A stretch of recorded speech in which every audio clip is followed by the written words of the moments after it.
Muy buenos días a todos mis estimados amigos y hermanos.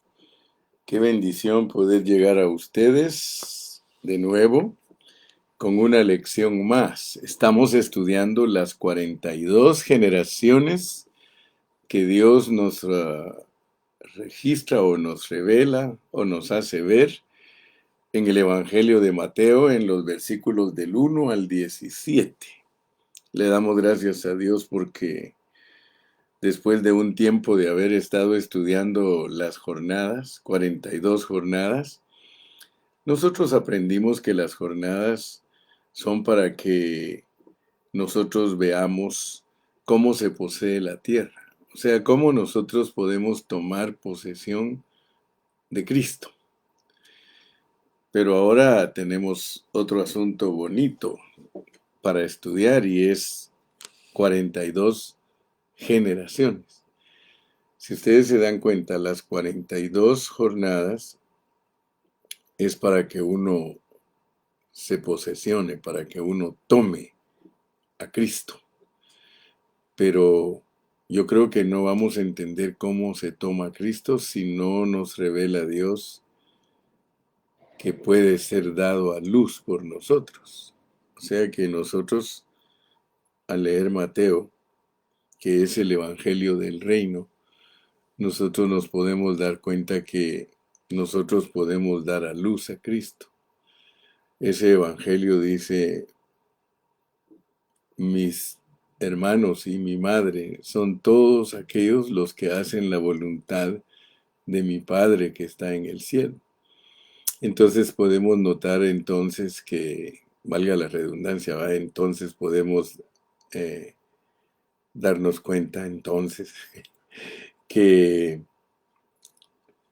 Cristo se puede formar en una persona que hace la voluntad de Dios. O sea que Cristo puede ser dado a luz por una persona que hace la voluntad de Dios. Eso es un asunto espiritual, ya no es un asunto físico. Físicamente, pues María era madre de Jesús, físicamente. Pero cuando a él le dijeron que su madre quería hablar con él y sus hermanos, él reveló algo que está detrás de ser familia. ¿Verdad? Recordemos que Jesús siempre produjo circunstancias para enseñar la realidad de lo que hay detrás de las circunstancias. Él producía circunstancias de que un ciego viniera al paso de él. Él produjo circunstancias para que una samaritana estuviera en el pozo. Él produjo circunstancias para que la gente tuviera hambre y él darles de comer. Él produjo circunstancias de que un leproso se acercara. Pues él también produjo la circunstancia de que su mamá lo anduviera buscando con sus hermanos para declarar algo que corresponde a la familia, pero algo que revela el propósito de la familia, ¿verdad? O sea que tenemos que pedirle a Dios que abra nuestros ojos, porque lo que Él quiere es revelarnos que nosotros podemos ser los familiares de Dios por medio de Cristo. O sea que nosotros podemos ser tomados en cuenta para dar a luz a Cristo, así como Él nos muestra que tomó en cuenta 14 generaciones de civiles, 14 generaciones de reyes y 14 generaciones de gente despreciable. Así nos está mostrando que esas 42 generaciones representan a gente que nos representa a nosotros. Toda esa clase de gente representa a quienes Dios quiere darles el privilegio de que sean mamá de Cristo, mamá de Cristo. Suena ese término a tal vez algo que usted conoce, ¿verdad? Porque los católicos dicen que la Virgen María es la madre de Dios. Ella es la madre de Jesús.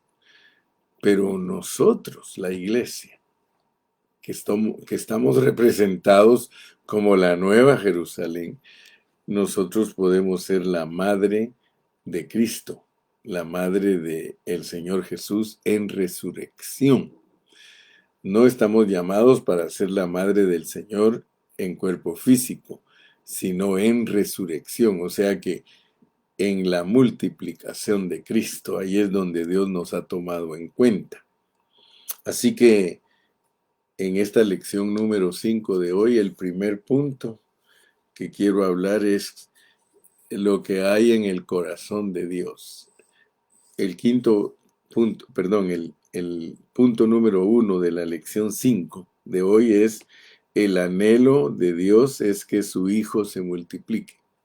El anhelo de Dios es que su Hijo se multiplique. Se recuerdan que hemos leído en Hebreos capítulo 2. Recuerdan que usamos de base el versículo 14 para hablar de las dos encarnaciones, para hablar de la encarnación de Cristo y la encarnación de la iglesia.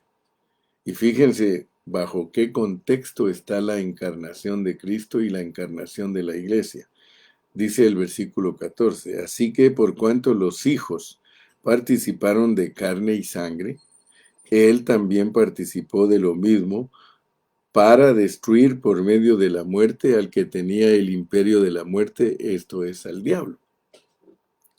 Ahora, quiero que noten, por favor, la razón por la cual yo he denominado las dos encarnaciones es porque aquí está la encarnación de Cristo y la encarnación de nosotros, la iglesia. Y gracias a Dios que ahora ya entendemos cómo funcionan estas encarnaciones. Pero quiero llamarle la atención. Quiero que usted vea el contexto de la encarnación de Cristo y la iglesia, porque está bajo un contexto. Es el versículo 10 en adelante. Dice, porque convenía a aquel por cuya causa son todas las cosas, y por quien todas las cosas subsisten, que habiendo de llevar muchos hijos a la gloria. Fíjese pues. Gracias a Dios que nosotros hemos entendido, hermanos, que nosotros perdimos la gloria y que por eso estamos aquí en la tierra ahora para recuperar la gloria. Se recuerda que ahora ya podemos ver con más claridad Romanos 3:23, por cuanto todos pecaron, están destituidos de la gloria de Dios. O sea que todos nosotros en la esfera espiritual pecamos, fornicamos en la esfera espiritual, yendo en pos de otro Dios, yendo en pos del enemigo. O sea que de cualquier manera el enemigo tuvo influencia en nosotros y nos dañó. Entonces perdimos la gloria. Pero ya nosotros, gracias a Dios que manejamos este lenguaje en una forma muy práctica. Me recuerdo un hermano dijo, hermano Carrillo, el más tuido entre nosotros es malabarista. Pero fíjese pues, el propósito de Dios aquí en este contexto dice que es llevar muchos hijos a la gloria. O sea que llevar muchos hijos a que expresen a Cristo. Por eso voy a insistir y voy a estar repitiendo el concepto, porque este punto número 1 de hoy es muy importante. El anhelo de Dios es que su Hijo se multiplique. Dios no está contento con tener un hijo unigénito nada más, ni tampoco un único primogénito, sino que Él quiere muchos primogénitos. Y gracias a Dios que aquí en Hebreos 12 se nos habla que la iglesia es la congregación de los primogénitos, porque somos muchos primogénitos. ¿Por qué somos primogénitos? Porque nosotros nos manifestamos en resurrección. Cristo en resurrección, Él es el primogénito de Dios. Pero cuando nosotros nos manifestemos en resurrección, nosotros venimos a ser también primogénitos. Pero no estamos hablando de solamente la manifestación. Nosotros estamos hablando también que somos los hijos gloriosos de Dios posicionalmente y también disposicionalmente y también manifiestamente. Esas son tres palabras que a usted nunca se le deben olvidar.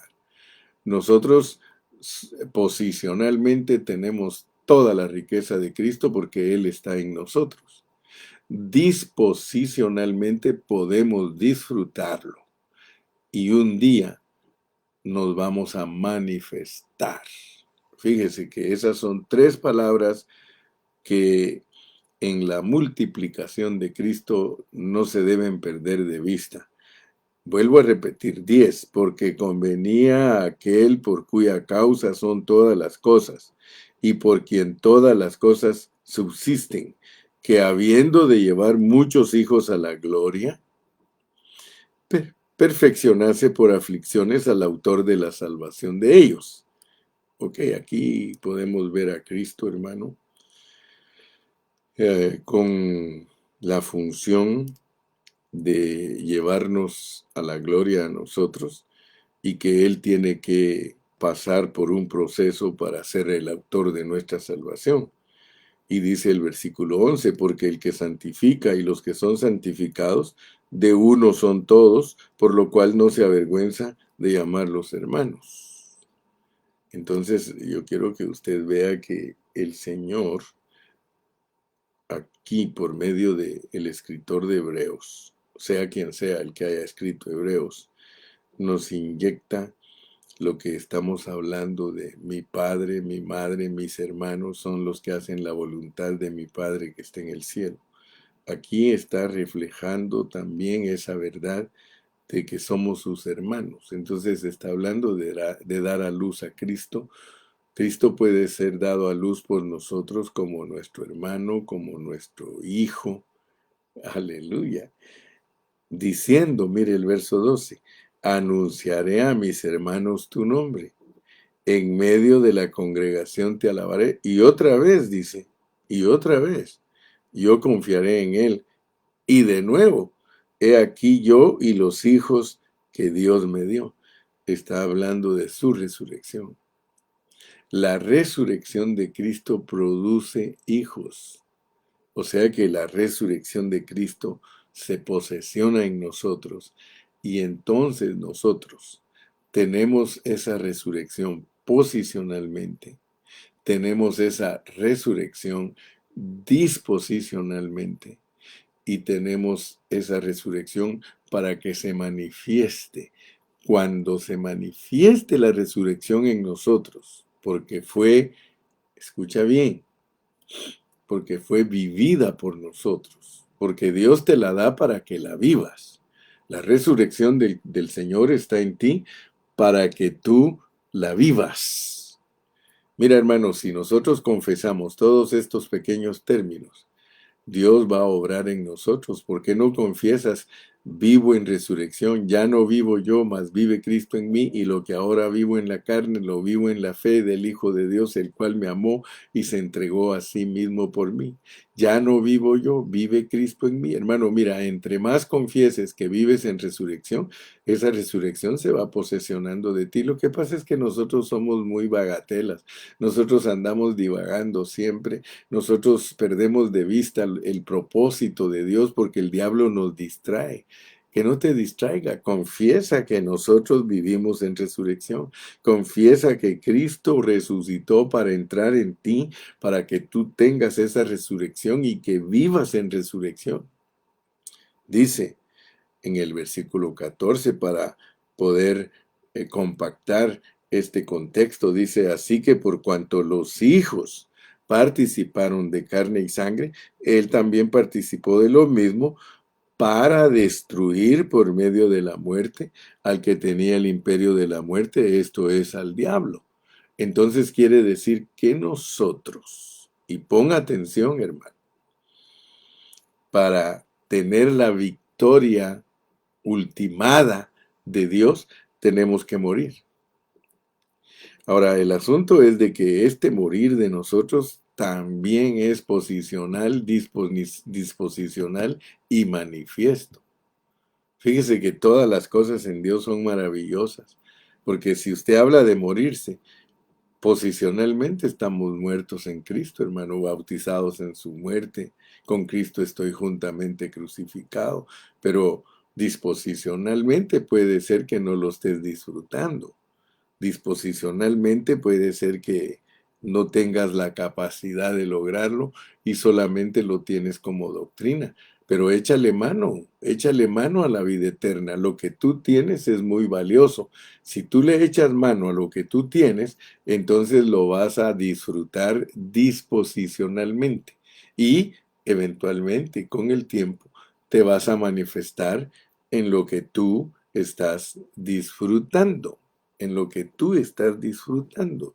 Hermano, el disfrute de Dios es muy importante porque ese es el que va a determinar en qué grado vas a ser manifestado.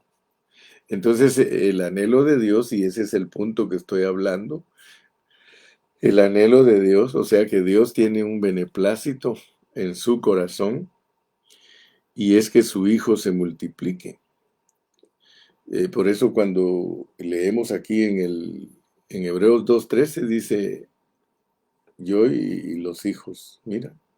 O sea que aquí en el 2:13 tú puedes darte cuenta, dice, y otra vez yo confiaré en él, y de nuevo he aquí, yo y los hijos que me dio Dios.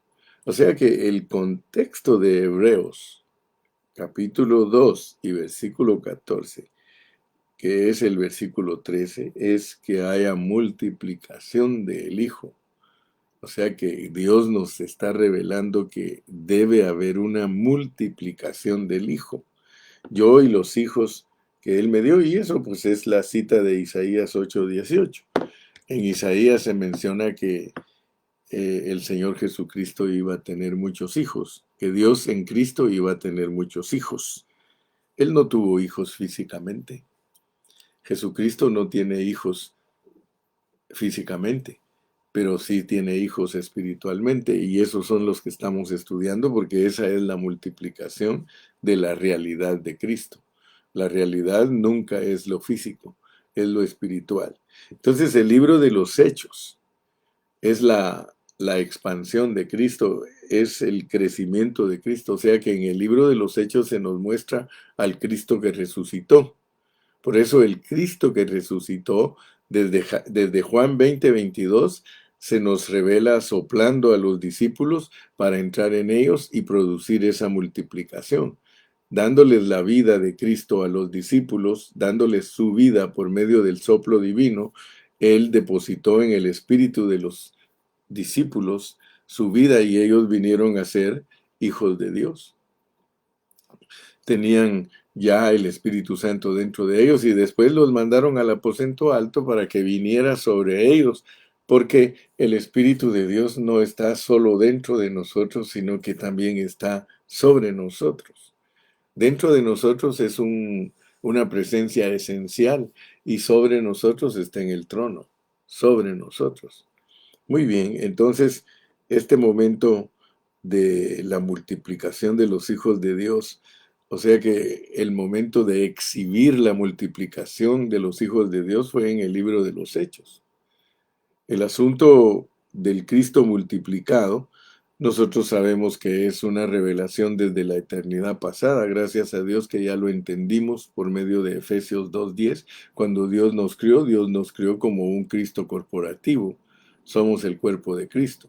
Entonces, ese asunto de la multiplicación es algo que está revelado desde la eternidad pasada, desde que Dios se autocrió.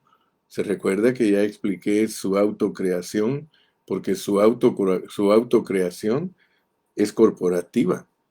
Entonces lo que vemos en la eternidad pasada se comienza a manifestar en una manera clara después de la resurrección del Señor. Desde que Cristo se sopló en resurrección en los discípulos, desde ese momento podemos ver al Cristo corporativo ya multiplicado en encarnación. Fíjese. Aparentemente, cuando vemos a Cristo en los evangelios, Él es una persona individual, pero a medida que lo vemos en su proceso, le vemos como Él es desde la eternidad pasada. Él es un Cristo corporativo, es un Cristo cabeza y cuerpo. Cristo es la cabeza, Cristo es el cuerpo. Cristo es la cabeza encarnado en el unigénito Hijo de Dios. El cuerpo es la encarnación de la iglesia en todos nosotros. Mire qué maravilloso. Y nadie puede decir que la cabeza no es la persona. A esa unión se le denomina el hombre universal, el hombre nuevo. El hombre universal es Cristo y la iglesia. El hombre universal es Cristo y la iglesia. Ese es el hombre universal, ese es el hombre real en la vida del espíritu. En la vida física, la realidad de la encarnación es Adán, en la vida física. Me explico, ¿verdad? Como una fotografía. Pero en la vida del espíritu, la verdadera multiplicación de Dios está en el espíritu y es el cuerpo de Cristo. O sea que ese Cristo individual se incorporó en todos sus miembros para llegar a ser la nueva Jerusalén. Así que yo espero que este punto número 1 lo hayas entendido. Este punto número 1 de la lección número 5, el anhelo de Dios es que su Hijo se multiplique. Creo que te lo expliqué con la mejor manera usando los contextos. Entonces vamos a entrar al punto número 2 de la lección de hoy. El punto número 2 de la lección de hoy tiene que ver con algo que ya mencioné un poquito ayer, pero que es muy saludable volverlo a repetir para que estemos saturados de la palabra de Dios. Pablo dice que la palabra de Dios abunde en vosotros. Tiene que haber una abundancia de palabra en nosotros, hermanos, para que podamos enseñarles a otros la revelación de Dios.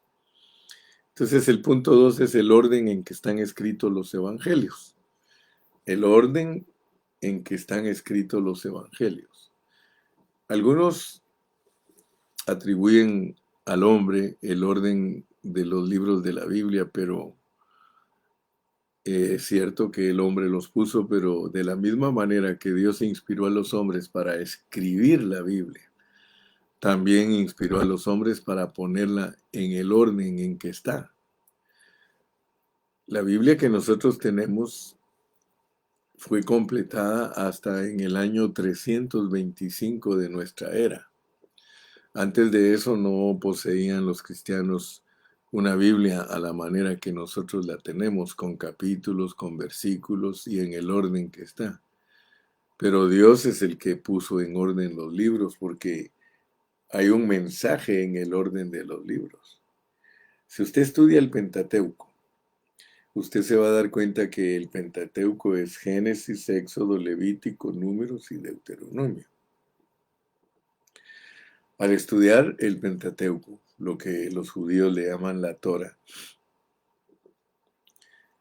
no es lo más importante las historias, sino lo que está escondido en las historias. Lo que está escondido en las historias es lo que realmente nos edifica. Por ejemplo, en Génesis. En Génesis ustedes saben que es un libro de 50 capítulos y los primeros 10 y medio capítulos nos presentan a 5 hombres que Dios trató con ellos para iniciar su revelación divina y claro, tenemos que entender lo que está detrás de la letra. Pero del capítulo 12 al 50 se nos revela lo que Dios inició con Abraham. Dios inició con Abraham el llamamiento. Debe de llamarnos la atención que los primeros 5 hombres no habla de ellos como llamados. Sin embargo, de Abraham en adelante ya habla como llamados. Así que cuando estudiemos más particularmente Génesis, nos vamos a dar cuenta lo que representan los primeros 5 hombres y todo lo que Dios llevó a cabo con ellos, pero en realidad, para mostrarnos claramente lo que sucede con las personas que son llamadas, porque Dios con Abraham comienza el llamado y usted puede darse cuenta en Romanos 8 29 dice que a los que antes conoció, a estos también llamó, y a los que llamó justificó, y a los que justificó glorificó. O sea que Dios centra el llamado en Abraham, y aún en el libro de Hebreos dice que no le plació a Dios socorrer a la creación angelical, sino a la descendencia de Abraham, para que por medio de la descendencia de Abraham, por medio de la simiente de Abraham, todas las naciones fueran bendecidas. Entonces, yo quiero que usted note cosas que debemos de saber, porque somos lectores de la Biblia, y la Biblia hay que leerla y leerla y leerla para estar familiarizado con ella, y de esa manera cuando la vuelvas a leer, Dios te va revelando la palabra. La revelación viene de tanto leer, de tanto y tanto y tanto leer. Sí, mira qué bonito cómo lo pone Jorgito Chiriboga. Dice que la repetición es la madre de la retención. Aleluya. Ese concepto está bonito, Jorgito. ¿Dónde lo aprendiste? Dinos dónde lo aprendiste, pero si es tuyo, lo respetamos también. Dice que la repetición es la madre de la retención. Aleluya. Ese es nuevo para mí, Jorgito, pero lo recibo, lo recibo. Bueno, entonces les decía que el orden de los cuatro evangelios es muy importante, porque Dios aún nos predica por medio del orden. Por eso estoy usando el Pentateuco, para que vean que en Génesis tenemos la salvación individual del creyente. Fíjese, en Génesis tenemos la salvación individual del creyente, que nos presenta los aspectos de la fe, de la herencia y de la transformación. Fe, herencia y transformación. Fe, Abraham; herencia, Isaac; transformación, Jacob, para que nazca José de nosotros, que es dar a luz a Cristo para ser reyes, para ser reyes. Mientras que Éxodo nos presenta la salvación en una forma corporativa, colectiva, salir de Egipto. Nuestra salvación se enfoca en Génesis por medio de esos pasos: fe, herencia, transformación y reino. Mientras que en el libro de Éxodo nos presentan cómo salir del mundo. Nosotros salimos del mundo corporativamente para ser sacerdotes de Dios, Levítico, para ser el ejército de Dios que cuida sus intereses, Números, para ser los que Dios prepara, Deuteronomio, con una segunda ley, para poseer a Cristo, que es poseer la tierra prometida. ¡Wow! Esa es la secuencia. Ahora la secuencia de los evangelios, porque así como hay secuencia en el principio de la Biblia, también hay secuencia en la continuación de la Biblia. La secuencia en la continuación de la Biblia, la secuencia en los evangelios, es de que primariamente Dios quiere que seamos reyes. Segundo, Dios quiere que seamos siervos. Tercero, Dios quiere que seamos hombres perfectos, con la más alta moralidad. Y cuarto, que entendamos que Dios se encarnó en nosotros a través de la persona de Cristo para ser la expresión corporativa. O sea que el Evangelio de Juan presenta la corporificación de la cabeza y el cuerpo. Si usted lee cuidadosamente el capítulo 1 de Juan, usted se va a dar cuenta que comienza con el Verbo, que es Dios, y se encarna, pero luego da los pasos de la iglesia para que venga a ser la escalera que une el cielo con la tierra. La escalera es la iglesia. A través de la iglesia, la escalera, que es Cristo, o sea que Cristo como escalera es la iglesia que une el cielo con la tierra, en donde suben y bajan ángeles. Entonces es bien importante entender, hermano, la multiplicación, pero también el orden en que Dios nos da los evangelios. Gracias a Dios, ya tenemos entonces también el orden de los evangelios. Y voy a darte otro puntito más. Con este otro punto vamos a terminar hoy, o tal vez te doy 2 puntos más. Vamos a entrar al tercer punto. El tercer punto, aquí los voy marcando yo. Tercer punto, lección número 5. El tercer punto es de que nosotros tenemos que, cada vez que estudiamos un libro de la Biblia, ver el cuadro general de ese libro. Cada libro tiene un cuadro general. Cuando se habla de un cuadro general, no estamos hablando de detalles. Hay cuadro general y hay cuadro detallado. En un cuadro general te dan los títulos de los puntos mayores, pero en un cuadro detallado te dan detalle de todos los puntos importantes. Los desmenuzan pues para que puedas entender. Cada libro de la Biblia tiene un cuadro general que nosotros debemos contemplar si es que queremos entender su mensaje. A eso le hemos llamado, ¿sí? A eso le hemos llamado a lo que cuando alcanzamos a ver el cuadro general del libro le hemos llamado abuelo de pájaro o una vista panorámica, una vista panorámica. Y nosotros tenemos que tener esa cualidad. Gracias, Jorgito, porque dice Jorgito que él aprendió, vamos a ver. Él me dice aquí en dónde aprendió, en una capacitación de emprendimiento. Aleluya, mire. La repetición es la madre de la retención. En una capacitación de emprendimiento, siervo. Qué bueno que te instruyes, Jorgito, y nos instruyes a nosotros también. Muy bien, entonces ahora estamos en este cuadro general. Tenemos que tener la capacidad de contemplar cada libro de la Biblia en una forma general. Si no, no vamos a entender su mensaje. Cada libro, cuando ya vemos su bosquejo general, podemos entender todos los detalles. Pero primero debemos ver la foto, el cuadro que nos presenta en una forma general. En general, bien podemos decir que Mateo nos presenta lo siguiente. En general, miren pues, en general Mateo nos presenta lo siguiente.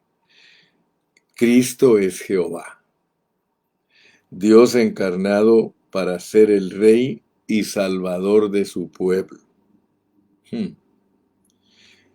Cristo es Jehová, Dios encarnado para ser el Rey y Salvador de su pueblo. El pueblo de Dios está pasando por esta tierra para resolver su problema espiritual que resultó de la caída en la esfera espiritual. Por eso, el Rey y Salvador, que ya conoce el problema de su pueblo desde la eternidad pasada, diseñó un plan para rescatar al hombre. Dios mismo en la persona de Cristo viene desde el cielo para establecer su reino aquí en la tierra. Él trae una ley celestial para establecer dicho reino. Para poder salvar a su pueblo de sus pecados, el de la rebelión, nos rebelamos, y eso lo logra Él a través de su muerte y resurrección. Mire qué bonito, hermano. Si usted quiere ver el panorama general de Mateo, es así de sencillo, ¿sí? Que Dios encarnado, o sea, Cristo es Jehová, o sea, Dios encarnado para ser Rey y Salvador de su pueblo. Eso es lo general. Así que ya tenemos el tercer punto y entremos al cuarto, que es el punto final que voy a dar hoy, el cuarto punto. Así como tenemos el panorama o el cuadro general, también tenemos un pensamiento central detallado. Un pensamiento central detallado. Un pensamiento central detallado. Entonces aquí les presento un pensamiento central detallado de Mateo. Y ojalá que lo supiéramos de memoria. ¿Sabes tú que cuanto más sepamos cosas de memoria, pues más fácil vamos a poder hablar, más fácil vamos a poder presentar el propósito divino, la revelación de Dios.